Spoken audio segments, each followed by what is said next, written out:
Olá, doutores e doutoras, sejam muito bem-vindos à nossa aula de Direito Processual Penal. Vamos lá para mais uma aula e hoje, então, nós vamos falar dos artigos 626 ao 638 do Código de Processo Penal. Bom, para começarmos, o artigo 626 diz o seguinte: julgando procedente a revisão, o tribunal poderá alterar a classificação da infração, absolver o réu ou modificar a pena ou anular o processo. Parágrafo único. De qualquer maneira, não poderá ser agravada a pena imposta pela revisão, pela decisão revista. Bom, então o que é que nós temos a respeito, ainda falando aqui, da revisão criminal, né? Nós temos o fato, nós temos aqui a observância de que a revisão criminal, apenas aí relembrando, tem como finalidade a reanálise de uma matéria já transitada em julgado, de uma matéria decidida aí em grau de recurso, que não cabe mais recurso, melhor dizendo, né, sobre o aspecto de que é imprescindível a existência e análise de provas novas. Pessoal, quando nós falamos em provas novas, são aquelas provas que não eram de conhecimento das partes até o presente momento, ou pelo menos não foram objeto ali de análise do magistrado quando do julgamento do recurso, né? Então, não é uma questão que o magistrado não observou a prova, né, posta ele para a observância, não é isso. Na verdade, é uma prova que não estava nos autos, né? Um outro aspecto aqui que nós temos que dizer é que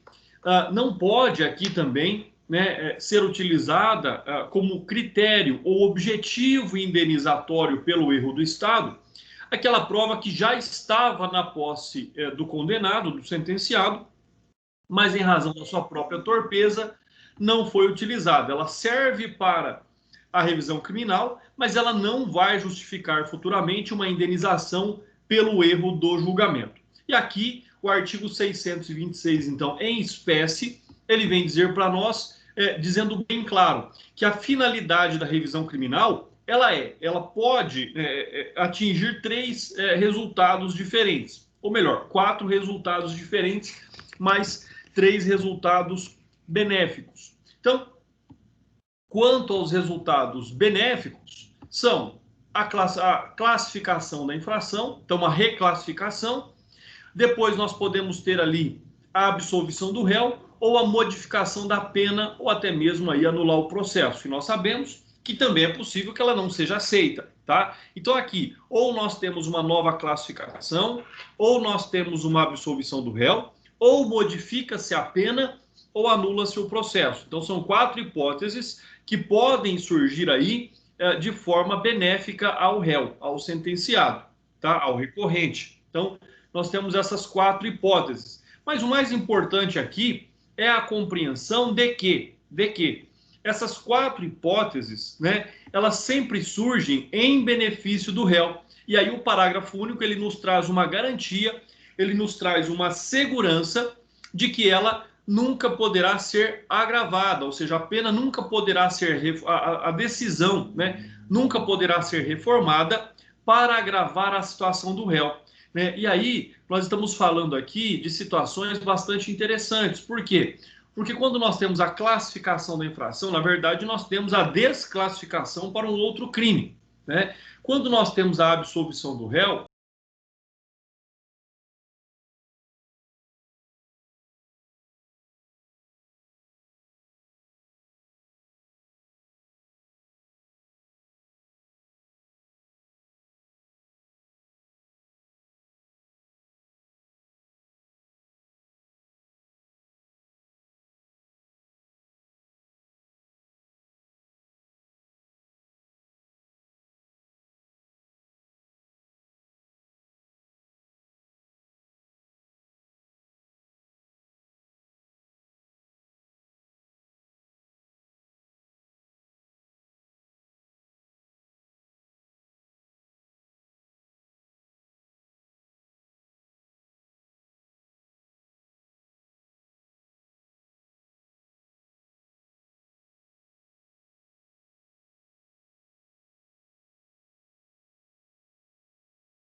Professor, o microfone do senhor está mudo. Eu mudo. Perdão, pessoal. Vamos lá. Estava mudo desde o início ou ficou mudo agora? Desde quando o senhor começou a explicar o artigo. Ah, tá. Então vamos voltar aqui. Obrigado aí pela observação, doutora. Vamos lá, vamos voltar.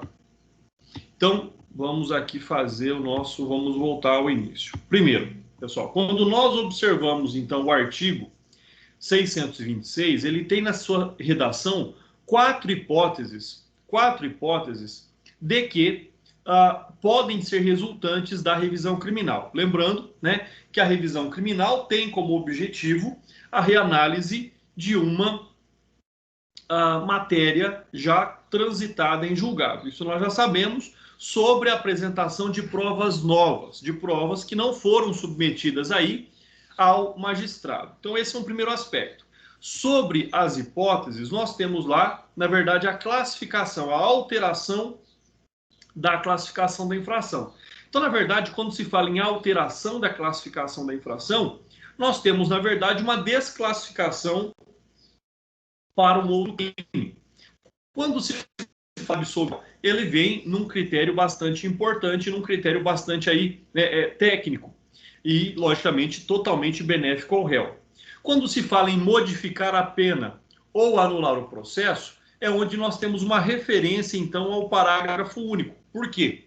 Quando houver ali a hipótese de modificação da pena, ela está diretamente ali associada a, logicamente, ter uma pena melhor, ter uma pena menor, né? E caso ocorra aqui a anulação do processo, né, se ainda for possível punir esse indivíduo, se ainda estiver ali, né, não estiver prescrita a pretensão punitiva do Estado, a nova sentença, caso ele seja condenado, não pode ser a pena maior, não pode ser pior do que a decisão anulada.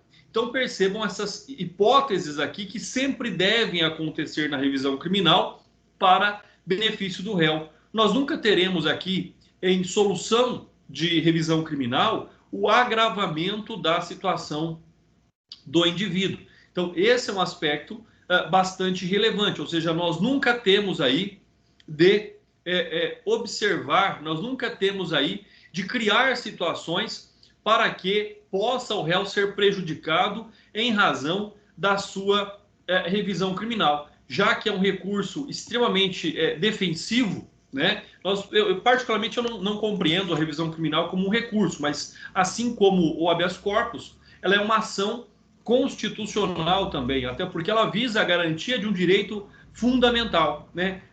O restabelecimento, na verdade, de um direito fundamental. Então, esse é um aspecto bastante importante, ou seja, fato que demonstra aqui, fato que possibilita ao indivíduo a rever uma decisão transitada em julgado. E o aspecto aqui que nos importa, neste artigo, a análise que nós temos, são as hipóteses da revisão criminal, bem como ali a possibilidade jurídica de que, e garantia jurídica também, de que a situação do condenado, do recorrente, não seja modificada, não seja alterada para pior, somente para melhor. E aí surge uma questão, André, mas o Ministério Público pode entrar com uma revisão criminal? Pode, desde que ele também esteja defendendo o direito de alguém que foi lesado em razão da não análise, da não observância de uma prova que não estava nos autos quando da sentença.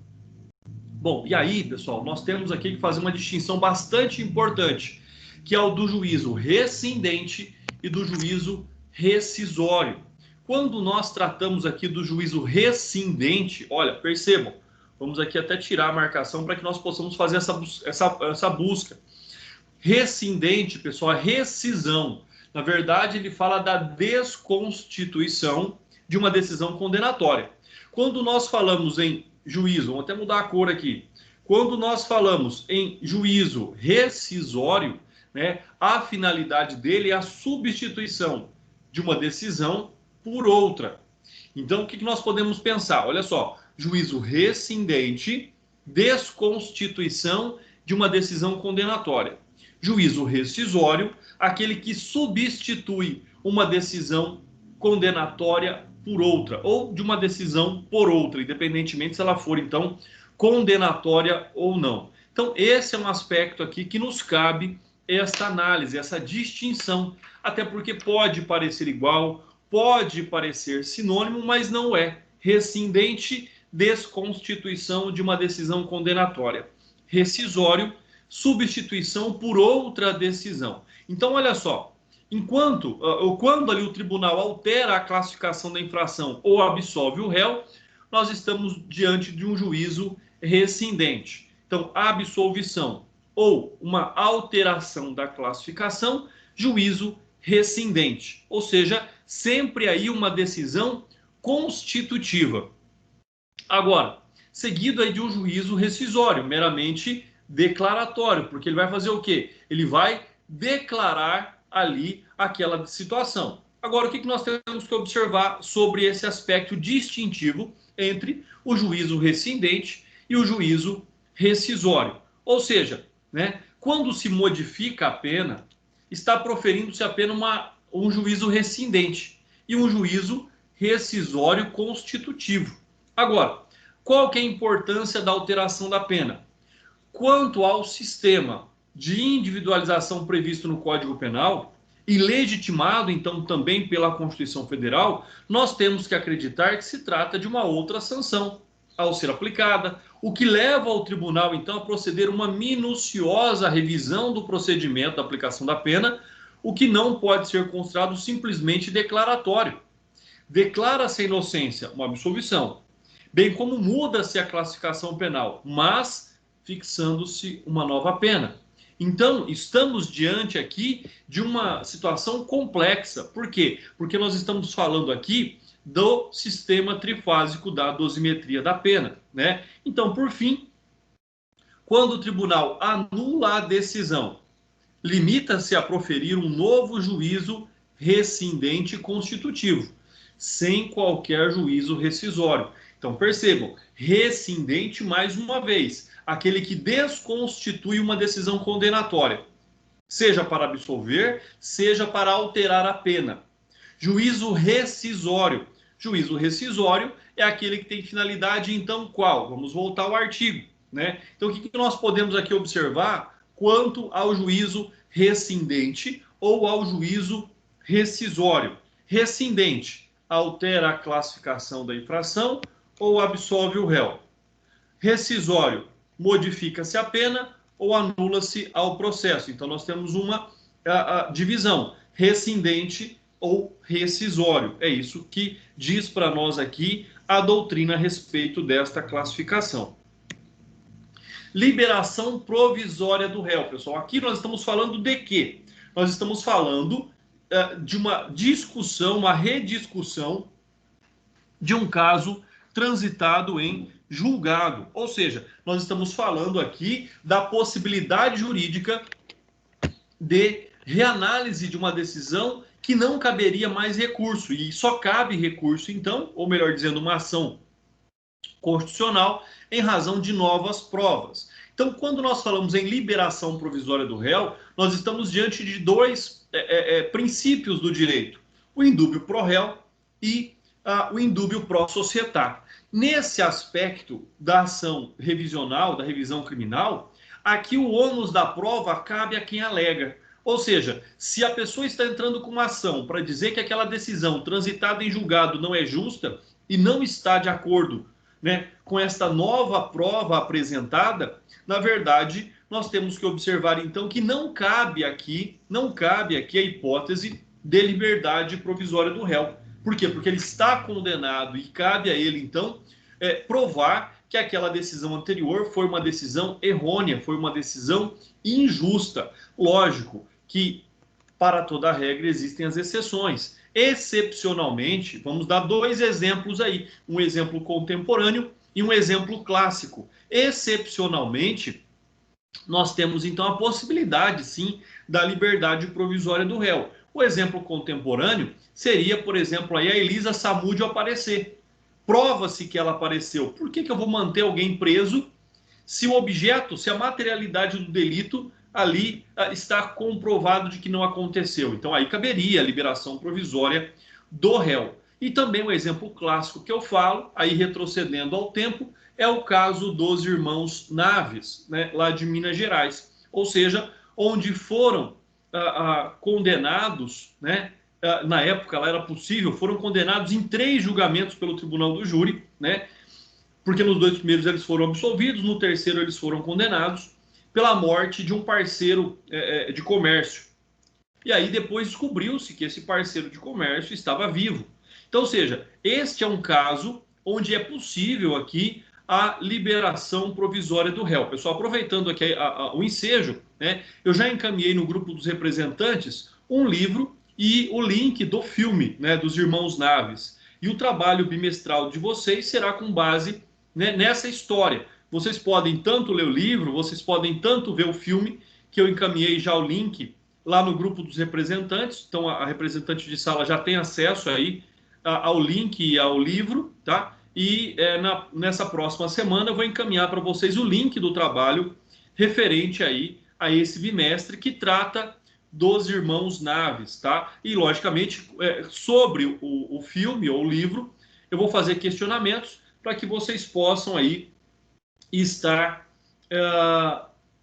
respondendo. Então é um fato aí bastante interessante que vocês devem estar estudando para que vocês possam responder aí a atividade bimestral, e ela vai ser com base nesse caso icônico aí dos Irmãos Naves, tá? Então depois a representante encaminha para vocês o livro e o link do filme para que vocês possam pelo menos assistir o filme e verificar essa questão do erro de julgamento judicial. É um filme bastante interessante. Bom, com relação ao recurso contra a decisão proferida na revisão criminal, não cabe, né? Não cabe. Por que não cabe? Porque, sobre essa hipótese, não haveria aqui que se falar, por exemplo, em recurso ordinário, pois a ação é sempre de competência originária, então não cabe. Logo, cabe apenas embargo de declaração, recurso especial ou recurso extraordinário, conforme o caso. Quando aí então se tratar de decisão isolada do relator, caberá o agravo regimental, né? Lembrando que os embargos de declaração têm como finalidade sanar ali situações obscuras, situações contraditórias, né? Situações que vão determinar que o julgamento não foi bem apreciado. Recurso especial, quando busca-se aí a aplicação da lei infraconstitucional perante o STJ.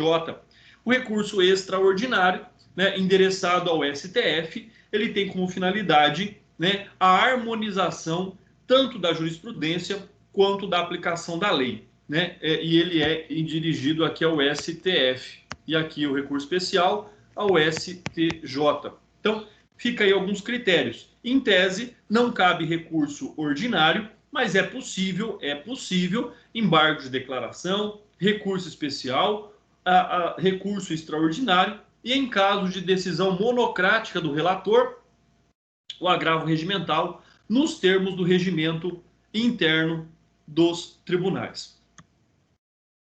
Impossibilidade da reformatio imperium, já falamos sobre isso, né? Naquelas hipóteses que nós temos sobre uma decisão que venha piorar, que venha agravar aqui a situação do réu, né? Em tese aqui, inexiste a viabilidade para o tribunal, ou seja, ele não pode agravar a situação do réu nem de forma direta, nem de forma indireta. Então, são impossibilidades que existem sobre o aspecto de que aqui existe a impossibilidade da reformatio imperium. Lembrando, não pode reformar para pior, para prejudicar, nem de forma direta, nem de forma indireta, tá? Qual é o exemplo que nós temos para isso? Se o Tribunal de Justiça do Estado prejudicar o condenado, promovendo a reformatio impejus, cabe então habeas corpus, que deve ser ali impetrado perante o Superior Tribunal de Justiça.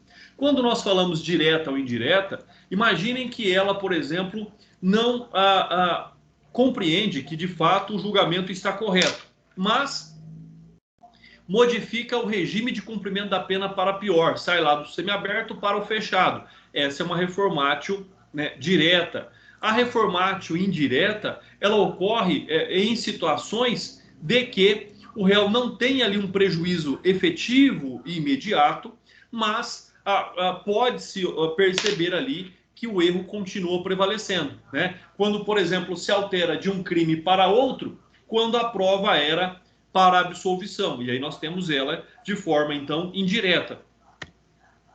E aí é o que eu acabei de falar, né? Ou seja, configurar-se-ia, no caso, o tribunal anular a decisão do condenatória do trânsito em julgado, permitindo ao juiz proferir outra, que seria então mais severa que a primeira. Então, tanto nesse primeiro julgamento, quanto num possível segundo julgamento, a pena também não pode aqui ultrapassar a pena anteriormente aplicada. Então, nós temos um limite aqui que vai determinar o que seria razoável para a condenação do indivíduo. Então, se na primeira condenação, né, sem análise da nova prova, e é uma prova benéfica ao réu, ele já teve uma condenação em tese ali de 12 anos, com essa prova benéfica, o máximo que pode acontecer é permanecer em 12 anos. Isso seria um exemplo, tá? Por quê? Se ela não excluir a ilicitude da conduta, se ela não retirar a autoria do ilícito, ou se ela não comprovar que não existe a materialidade do crime, o máximo que pode acontecer é ficar como estava. Não pode ali piorar a decisão anteriormente aplicada. Lembrando-se que toda a pena já cumprida até o momento de ser proferida a decisão da revisão criminal, ela se aproveita em caso, né, de uma segunda condenação. Então nós teríamos ali o abatimento desta pena, né? Nós teríamos ali o desconto do tempo de pena cumprido em razão de uma condenação posterior. Então, esse é um fato também bastante relevante sobre esse aspecto, tá? Uma outra questão aqui que nós devemos abordar sobre a revisão criminal é que ela tem, então, aquela finalidade. Lembrem-se que a finalidade dela sempre é a reanálise de uma decisão transitada em julgado por meio de uma prova nova, prova que não estava nos autos. Tá? Essa é a grande finalidade da reformatio impejus. Além disso, né, a finalidade de uma decisão que seja benéfica ao réu, na verdade, ela tem outros aspectos. Ela tem aspectos não penais também, como critérios indenizatórios, como critérios de restabelecimento de direitos, né, de consequências da condenação, ali como impõe também ali os artigos 91 e 92 do Código Penal. Então são fatos e são circunstâncias bastante importantes. Pessoal, lembrando que a revisão criminal ela pode ser julgada pelas câmaras de direito criminal ou pelas turmas de direito criminal. Para garantir aqui a imparcialidade de julgamento, que é uma garantia constitucional também, o relator deve ser um desembargador que não se manifestou em nenhum momento do processo anteriormente falando. Então ele não pode ter tomado partido, ele não pode ter decidido nada durante o processo agora, cuja decisão ela é recorrida. Esse é o primeiro princípio aqui da imparcialidade. Segunda questão, né? O fato é que, lembrando mais uma vez, que as câmaras de direito criminal são compostas por 5 desembargadores e as turmas são compostas por 3 desembargadores. Então, sobre esse aspecto, quando nós tratarmos aqui do empate, o que nós temos? Primeiro, quando houver um empate dessa decisão, nós temos que não poderá ali, né, logicamente, manter o empate. Então, o que se busca? Bom, se o desembargador presidente for aquele, como eu disse, né, o presidente da Câmara ou da turma, for aquele que não tenha manifestado-se no processo, ainda conservar a imparcialidade quanto ao tema, ele terá o voto de Minerva, o presidente da Câmara ou da turma. Se ele for imparcial, não tiver decidido nada ou manifestado em nada no processo até aquele momento, terá o voto de Minerva. Agora, se isso não acontecer, se não for possível esse voto de Minerva, o voto de desempate do presidente do tribunal não, da Câmara ou da turma, né? Se não for possível, aí sim, né? Se houver um empate, esse empate será considerado pela decisão mais favorável ao réu. Então, é um fato aí bastante interessante, um fato bastante importante. Por que não poderá o réu ser prejudicado em caso de empate? Então, Esse é um fato bastante importante, tá? Fatos, circunstâncias das quais nós não podemos aqui abrir mão. E aí se aplica indúbio pro réu, aí se aplica sim o princípio do indúbio pro réu. Na sequência, vamos ver aí o que nós temos de análise. Nós temos o artigo 627. A absolvição implicará o restabelecimento de todos os direitos perdidos em virtude da condenação, devendo o tribunal, se for o caso, impor a medida de segurança cabível. Primeira situação é, né, a possibilidade do restabelecimento dos direitos. Mas, se a pessoa ainda apresentar, por exemplo, traços de periculosidade, manterá-se a ela ou imporá-se a ela a medida de segurança cabível, seja lá a internação no manicômio judiciário ou o atendimento em hospital de custódia ou ambulatório, tá? Mas o importante é que ele vai, a sentença aqui da revisão criminal, se benéfica, se favorável ao réu, pela absolvição, retornará, restabelecerá todos os direitos a ele inerentes. Se ele perder um cargo público, ele vai ser reempossado no cargo, né? Se ele perder o poder familiar, será reinserido no poder familiar, e assim como vocês já sabem lá, todos os efeitos da condenação, sejam efeitos diretos ou indiretos, nos termos dos artigos 91 e 92 do Código Penal. Bom, aqui, quando nós falamos em direitos perdidos em face da condenação, né, logicamente que nós vamos observar ali tanto os efeitos primários quanto os efeitos secundários. Mesma coisa em dizer em efeitos específicos ou genéricos, como por exemplo, né, o registro como um mau antecedente vai desaparecer, a possibilidade de gerar a reincidência vai desaparecer, o lançamento do réu no nome do sentenciado, dos culpados, né, o registro dessa condenação no cartório eleitoral, que é a suspensão dos direitos políticos, obrigação de indenizar, né, da qual gera ali ação civil ex delicto, confisco de instrumentos, produtos ou proveitos do crime, perda de cargo, função pública ou mandato eletivo, né? É lógico que o mandato eletivo, caso o mandato já tenha sido cumprido integralmente, ou seja, ele não tenha como ser restabelecido ao cargo ali, público, isso vai se transformar numa questão indenizatória.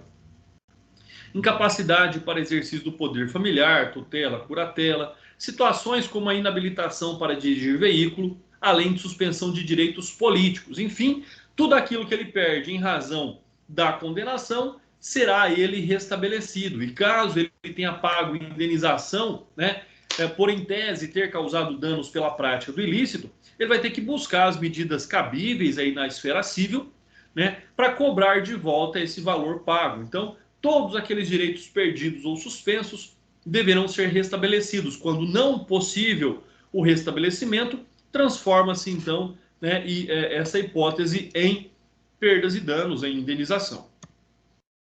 Imposição de medida de segurança, muito simples, né, quando ainda presente ali resquícios de periculosidade, logicamente que sobre essa hipótese haverá ali a necessidade de manutenção da segurança para o próprio indivíduo ou para a sociedade, submetido a um procedimento curativo. Artigos 628, 629 e 630. Primeiro, os regimentos internos dos tribunais de apelação, lembrando que após a emenda constitucional 45 não tem mais tribunal de apelação, tem somente tribunal de justiça. Restabelecerão normas complementares para o processo e julgamento das revisões criminais. Artigo 629. À vista da certidão do acórdão que cassar a sentença condenatória, o juiz mandará juntá-la imediatamente aos autos para inteiro cumprimento da decisão. Artigo 630. O tribunal, se o interessado o requerer, poderá reconhecer o direito a uma justa indenização pelos prejuízos sofridos. Por essa indenização, que será liquidada no juízo cível, responderá a União, se a condenação não tiver sido proferida pela Justiça do Distrito Federal ou de território, ou o Estado, se o tiver sido pela sua respectiva Justiça. Parágrafo 2º. A indenização será devida se o erro, a indenização não será devida se o erro ou a injustiça da condenação proceder de ato ou falta imputável ao próprio impetrante, como a confissão ou a ocultação de provas. Aqui está correto, pessoal. Então, com relação a essa questão aí da indenização, logicamente, quem deve pagar a indenização pelo erro de julgamento, pelo erro do judiciário, é o Estado, né? É a Justiça Estadual e, logicamente, a Secretaria de Segurança Pública. Agora, o que não dá para aceitar aqui, o que não tem cabimento jurídico, é a letra B. Se a acusação houver sido meramente privada. O que ele está dizendo? Se a acusação for numa ação penal privada, ingressada lá pelo querelante, o erro do juiz do julgamento vai excluir a responsabilidade do Estado quanto a um erro de julgamento. Pessoal, isso aqui está errado por quê? Primeiro, a ação até pode ser de iniciativa privada, mas a responsabilidade por prover ao direito, por fazer justiça, é do Estado. Não importa quem é o titular da ação, importa que houve um erro de julgamento pelo magistrado que representa o Estado. Então, aqui é muito questionável essa letra B sobre o aspecto de que tira do Estado a responsabilidade só porque a iniciativa da ação penal foi privada. E isso é inconcebível. A responsabilidade continua sendo do Estado, tá? Então, particularmente, né, eu e grande parte da doutrina e jurisprudência não concordamos com a letra B do parágrafo 2º do artigo 630, né? Para nós, essa hipótese, ela inexiste como condição de não indenização, de excluir a responsabilidade do Estado pelo erro de julgamento. Qual é a natureza jurídica desta indenização paga pelo Estado em razão de erros de julgamento? Se vocês pesquisarem, vocês vão ver, por exemplo, lá no Conexão Repórter, né, entra lá no YouTube e digita Conexão Repórter, existe uma matéria específica de pessoas que foram condenadas sendo inocentes, né? Algumas delas foram contaminadas por HIV dentro dos presídios, depois receberam uma indenização. E todas elas vão dizer, não trocaria o valor da indenização pelo tempo que eu perdi de liberdade, né? É algo necessário? É, mas não vai restabelecer a vida da pessoa de volta. Imagina que ela ficou 15 anos presa, 18 anos presa, 25 anos presa, e depois descobre-se que o Estado errou com relação ao seu julgamento. Então, na verdade, nós temos aqui o efeito de condenação. De fato, o Estado é condenado, né? É condenado pela procedência de uma revisão criminal que declarou, que trouxe ali à luz o erro de julgamento, né? E aí então cabe essa responsabilidade ao Estado. Por isso que eu disse para vocês que aqui na revisão criminal o ônus da prova é de quem alega, até porque existe uma presunção de que o julgamento transitado em julgado é justo. Então, para você poder desconstituir um julgamento desta natureza, tem que ter uma prova de fato muito robusta. Responsabilidade objetiva do Estado. Por que é objetiva? Porque ela está descrita no próprio artigo 5º, inciso 75 da Constituição Federal, quando diz que o Estado indenizará o condenado por erro judiciário, assim como o que ficar preso além do tempo fixado em sentença, ou seja, naquelas prisões ilegais. Então, são aspectos garantidores aí do efeito indenizatório, do efeito condenatório em indenização contra o Estado, em razão de um erro de julgamento declarado, comprovado pela ação de revisão criminal. Confissão como causa de condenação. Lá é uma hipótese que a confissão como causa de condenação não é uma situação que possa aqui gerar indenização ao Estado. Lembrando que essa confissão como causa de condenação, né, citada aqui, é aquela em que, por exemplo, o pai confessa para proteger o filho. É essa confissão, em que se faz de livre e espontânea vontade, né? Não há aqui um vício de consentimento, né, conforme vocês já estudaram em direito civil. Aquela confissão mediante tortura, aquela confissão mediante ameaça, aquela confissão que retira do réu o seu consentimento, a sua vontade, o seu livre-arbítrio, logicamente que não pode ser utilizada também para excluir a responsabilidade indenizatória do Estado, tá? Somente quando for uma confissão espontânea, né, onde a pessoa assuma a responsabilidade por um crime que não cometeu, talvez ali para proteger alguém. Nessa hipótese, ela não pode se utilizar da sua própria torpeza para buscar ali do Estado uma indenização. Lembrando que a condenação também não se baseia somente em confissões, né? A confissão ela deve vir associada a outras provas do processo para que ela possa ter ali um relevo jurídico. Do contrário, uma confissão desassociada das provas dos autos não ali influenciará o juízo de convencimento do magistrado. André, então pode uma pessoa que confessou ser absolvida? Pode, desde que as provas caminhem para um outro entendimento. Ocultação de prova em seu poder, hipótese também razoável. Eu não sei o que levaria alguém a esconder uma prova que é benéfica a ele, né, objetivando ser condenado. Mais uma vez, é dizer que a pessoa não pode se utilizar da própria torpeza para futuramente ter aí uma indenização do Estado. Então, se ficar provado também que ele ocultou a prova, que ele já tinha conhecimento dessa prova antes do trânsito em julgado, ele também não terá direito à indenização. Logicamente, a revisão criminal será procedente se essa prova lhe absolver, né? Mas ele não terá direito aí à indenização. Por quê? Porque ele, em tese, permitiu ser condenado quando não apresentou essa prova, salvo, mais uma vez aí dizendo, em caso de vício de consentimento. Caso ele não tenha apresentado essa prova por ameaça, por qualquer coisa nesse sentido.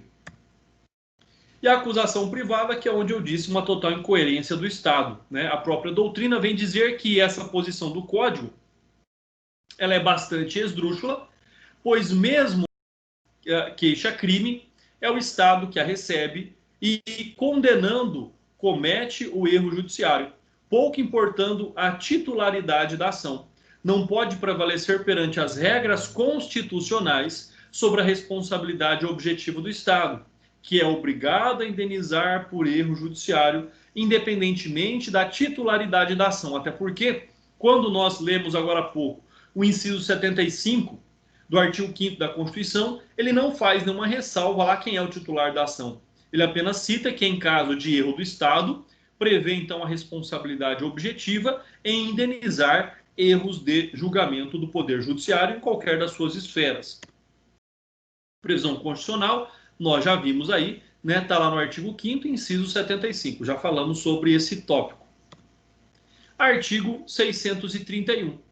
Quando no curso da revisão falecer a pessoa, cuja condenação tiver sido revista, o presidente nomeará curador para a defesa. Pessoal, primeiro lembrando que, em caso de morte da pessoa, existe a possibilidade de habilitação processual do seu companheiro, cônjuge, ascendente, descendente ou irmão, conforme preleciona aí o artigo 31 do Código de Processo Penal. Falecendo-se, então, o titular da ação, tem a possibilidade da substituição processual, né? Os mais próximos excluem os mais distantes. Não havendo ninguém a suceder, né? Logicamente o advogado não pode ficar sozinho ali na ação e o presidente do tribunal então vai nomear um curador. Curador é uma pessoa, né, que estará ali defendendo os interesses e sucedendo essa pessoa falecida com relação ao direito pleiteado na revisão criminal. Ele não vai adquirir o direito, mas ele representa a pessoa. Se tiver uma indenização, ele não vai receber essa indenização. Tá? Essa indenização será destinada aos seus sucessores, caso nenhum deles se habilite no processo. A nomeação do curador, como eu já disse, segue ali a ordem do artigo 31 do Código de Processo Penal. E aí, logicamente, que caso os sucessores se habilitem no processo, não há necessidade de nomeação de curador, somente se houver a vacância do polo ativo da ação de revisão criminal, sem que sucessores se apresentem, é onde o presidente do tribunal nomeará um curador. Do contrário, não há necessidade de eu fazê-lo. Vamos lá, pessoal, agora para o recurso extraordinário. Bom, recurso extraordinário e recurso especial caminham juntos, tá? E nós vamos ver aqui quais são as hipóteses de recurso extraordinário.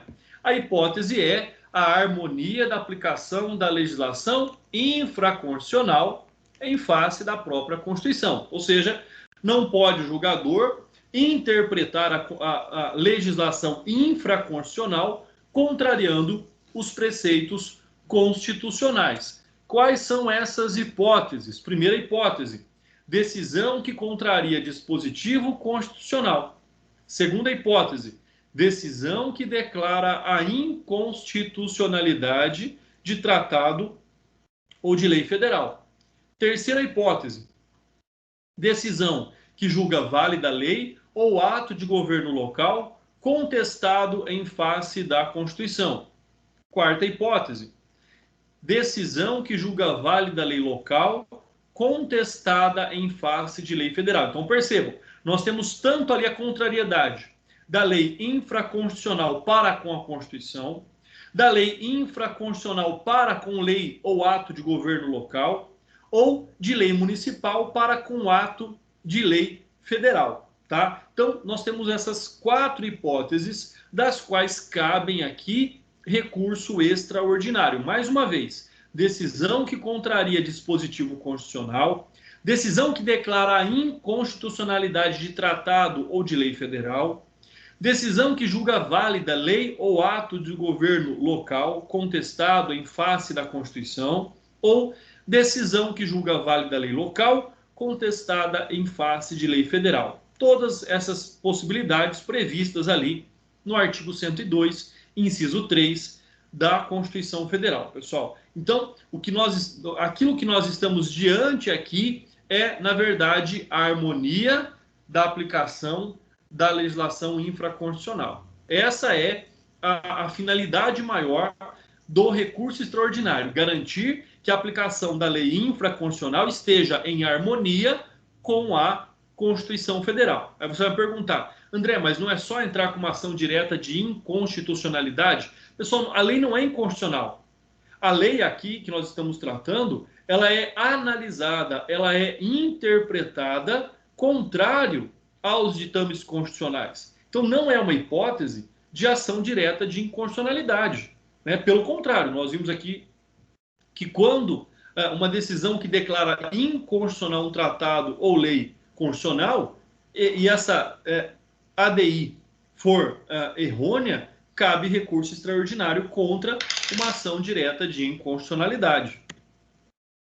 Quais são as situações que autorizam? Pessoal, aquelas que nós já falamos, ou seja, né, decisões aí que contrariam dispositivo constitucional. Então, o que se busca? Não é só o reexame das questões fáticas, mas, na verdade, ele é Supremo STF. Ela é guardiã da Constituição Federal e não simples órgão de reavaliação. Ela tem competência originária para julgar matérias das quais tratem da garantia da aplicação de norma constitucional. Então, quem é o órgão julgador do recurso extraordinário? O órgão julgador, quando houver ali uma contrariedade com a lei constitucional, é o STF. E olha aí o que é que nós temos que observar, né? Como a nossa matéria ela é estudada de forma transversal. Por quê? Porque o procedimento para julgamento do recurso extraordinário e do recurso especial estão dispostas subsidiariamente no Código de Processo Civil. O que é que diz, então, o artigo 1029 do Código de Processo Civil? O recurso extraordinário e o recurso especial, nos casos previstos na Constituição Federal, serão interpostos perante o presidente ou vice-presidente do tribunal recorrido, em condições distintas que conterão, primeiro, a exposição do fato e do direito, a demonstração do cabimento do recurso interposto, as razões do pedido de reforma ou de invalidação da decisão recorrida, parágrafo 1º. Quando o recurso fundar-se em dissídio jurisprudencial, o recorrente fará prova da divergência com certidão, cópia ou citação do repositório de jurisprudência oficial ou credenciado, inclusive de mídia eletrônica, em que houver sido publicado acórdão divergente, ou ainda a reprodução de julgado disponível na rede mundial de computadores com indicação da respectiva fonte, devendo-se, em qualquer caso, mencionar as circunstâncias que identifiquem ou assemelhem aos casos confrontados. Isso se aplica tanto ao recurso extraordinário quanto ao recurso especial. E continua dizendo, parágrafo 3º, o Supremo Tribunal Federal ou o Superior Tribunal de Justiça poderá desconsiderar vício formal de recurso tempestivo ou determinar sua correção, desde que não repute o grave. Parágrafo 4º, quando por ocasião do processamento do incidente de resolução de demandas repetitivas, o presidente do Tribunal Federal ou do Superior Tribunal de Justiça receber requerimento de suspensão de processos em que se discuta a questão federal, constitucional ou infraconstitucional, poderá, considerando razões de segurança jurídica ou de excepcional interesse social, estender a suspensão a todo o território nacional até ulterior decisão do recurso extraordinário ou do recurso especial a ser interposto. Parágrafo 5º. O pedido de concessão de efeito suspensivo a recurso extraordinário ou a recurso especial poderá ser formulado por requerimento dirigido, primeiro, ao Tribunal Superior respectivo, no período compreendido entre a publicação da decisão de admissão do recurso e a sua distribuição, ficando o relator designado para o seu reexame, prevento para julgá-lo. 2. Ao relator que já distribuído o recurso. 3. Ao presidente ou vice-presidente do tribunal recorrido, no período compreendido entre a interposição do recurso e a sua publicação da decisão de admissão do recurso, assim como no caso de recurso ter sido sobrestado, conforme diz lá também o artigo 1037 do Código de Processo Civil. Como vocês com certeza já estudaram aí o CPC, ou ainda estudarão, não há muitas divergências quanto ao processamento aqui do recurso extraordinário e especial no processo civil ou no processo penal.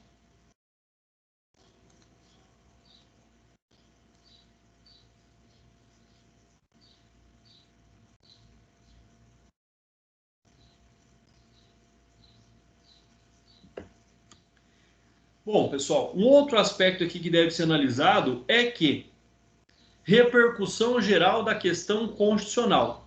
Primeiro, o que é questão constitucional ou repercussão geral? Pessoal, repercussão geral é quando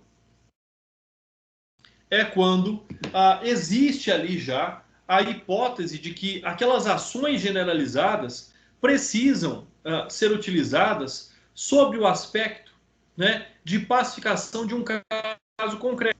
Ou seja, é o fato de que deva-se ali suspender o segmento de todas as ações sobre aquele aspecto para que possa ser julgado primeiro essa ação extraordinária,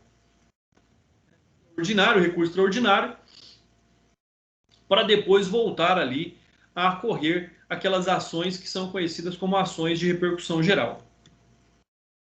Quanto à dosimetria da pena, pessoal, é possível que um recurso extraordinário possa versar sobre a dosimetria da pena. Quando? Quando forem feridos preceitos constitucionais, como, por exemplo, o preceito constitucional, o princípio constitucional da individualização da pena. Então, numa hipótese que é garantida pela Constituição Federal, no seu artigo 5º, inciso 46, se ela não for observada no processo penal, pode aí ser hipótese de recurso extraordinário. Distinção fundamental na aplicação do recurso especial e do recurso extraordinário. Muita gente confunde a que serve o recurso especial e a que serve o recurso extraordinário. Muita gente não sabe como manusear esses recursos, não sabe aí de forma especial como interpô-los. Bom, o que nós temos? Olha só, o Constituinte estabeleceu uma distinção nesse ponto entre recurso extraordinário e o especial.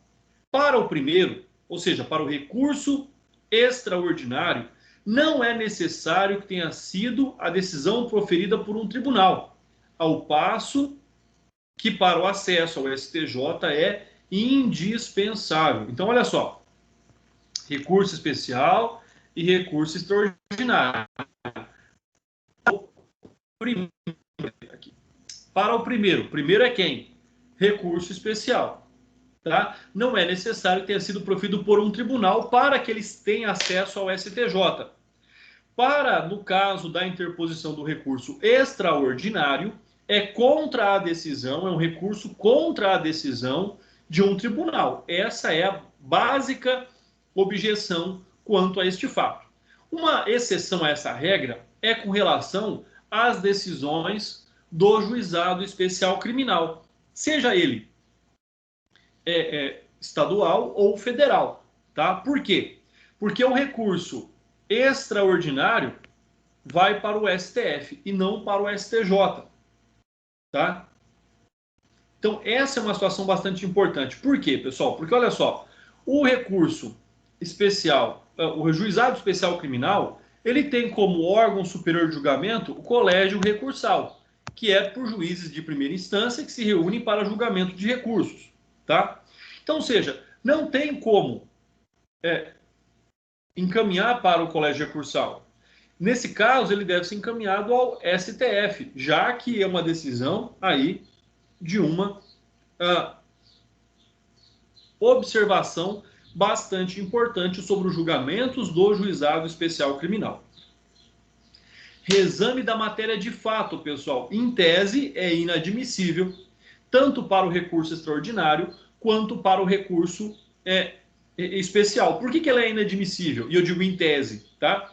Porque exceções podem surgir, mas a regra geral é que, nesta hipótese, nós estamos lidando apenas com a aplicação da lei, e que essa lei seja aplicada conforme os ditames da Constituição.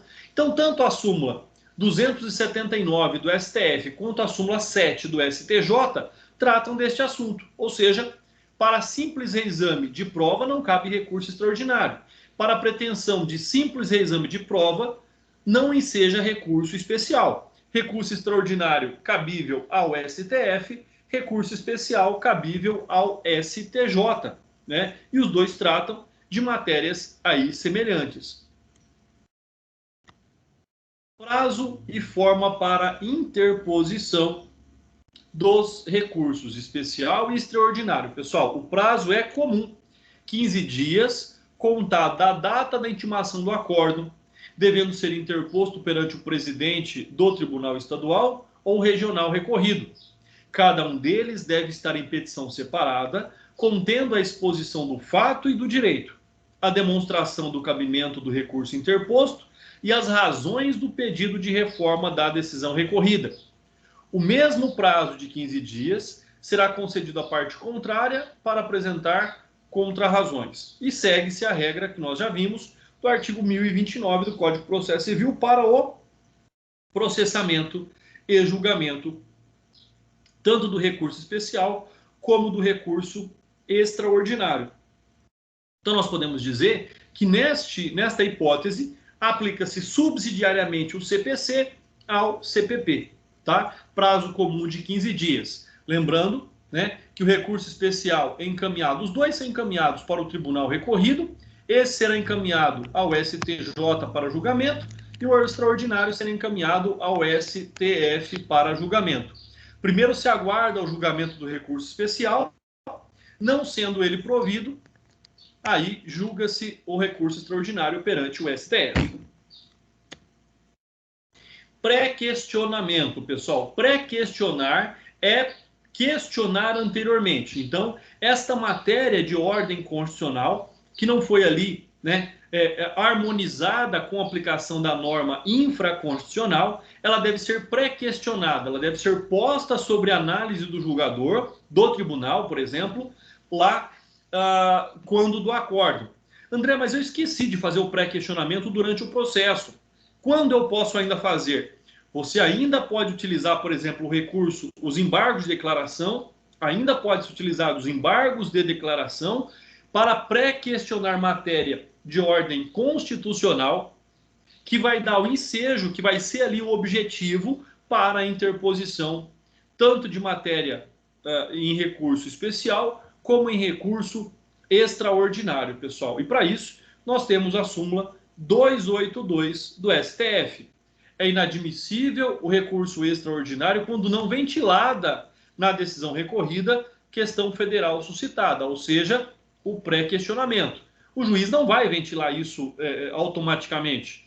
É a parte que tem que questionar, pré-questionar o juiz, o julgador, o tribunal que vai estar julgando ali o recurso, sobre essa matéria constitucional, essa questão federal, seja durante a interposição do recurso, né, seja lá, por exemplo, na sustentação oral, ou até mesmo em embargos de declaração, para que possa ser admissível o recurso especial ou o recurso extraordinário.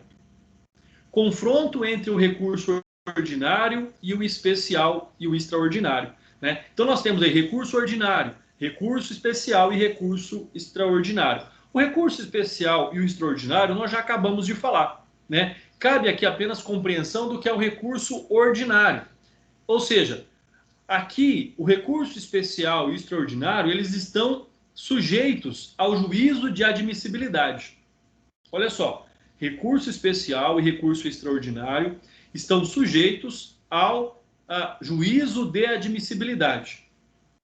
Recurso ordinário não está sujeito às regras especiais de admissibilidade, né? Tão somente ali a tempestividade. Recebido deve ser automaticamente encaminhado ao STF. Então, recurso ordinário tem como finalidade também análise de norma constitucional, mas ele tem uma outra finalidade, que ele trata especificadamente da Constituição, e ele não tem juízo de admissibilidade, salvo a tempestividade do recurso, que são aqueles requisitos gerais, tá? Mas não, por exemplo, o pré-questionamento ou nada nesse sentido. Artigo 637, o recurso extraordinário não tem efeito suspensivo e, uma vez arrazoados pelo recorrido, né, os autos do traslado, ou seja, isso quando o processo é físico, os originais baixarão a primeira instância para execução da sentença e o traslado seguirá para julgamento. Lembrando que no processo digital não há essa distinção entre processo original ou traslado. Não existe traslado no processo digital. Então, efeito meramente devolutivo para recurso especial e recurso extraordinário. Não comporta efeito suspensivo, salvo se você o conseguir, né, por meio de mandado de segurança. Mas aí vai depender da análise do caso concreto. Mas, em tese, somente o efeito devolutivo para recurso especial e recurso extraordinário. E, por fim, artigo 638. O recurso extraordinário e o recurso especial serão processados e julgados no Supremo Tribunal Federal e no Superior Tribunal de Justiça. Recurso extraordinário, STF. Recurso especial, STJ. Na forma estabelecida em leis especiais, pela Lei Processual Civil e pelos respectivos regimentos internos dos tribunais. Então, fica aí consolidado o fato da vertente subsidiária de aplicação do Código de Processo Civil ao Código de Processo Penal. E aí, terminamos então os nossos slides, terminamos aqui a nossa exposição, e eu estou aí à disposição, pessoal, caso vocês tenham dúvidas, tá? Estou aqui à disposição de vocês. Dúvidas com relação à aula, dúvidas com relação ao trabalho que vocês farão aí na próxima semana sobre o caso dos irmãos Naves.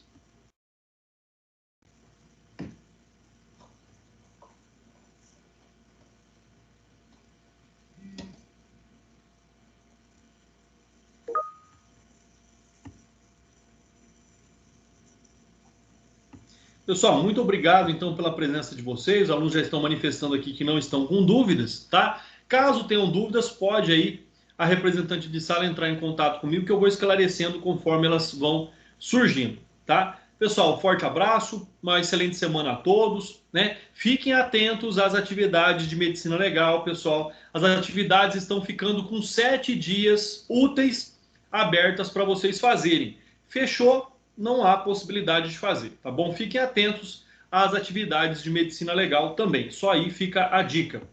Mais uma vez, um forte abraço a todos e uma excelente semana.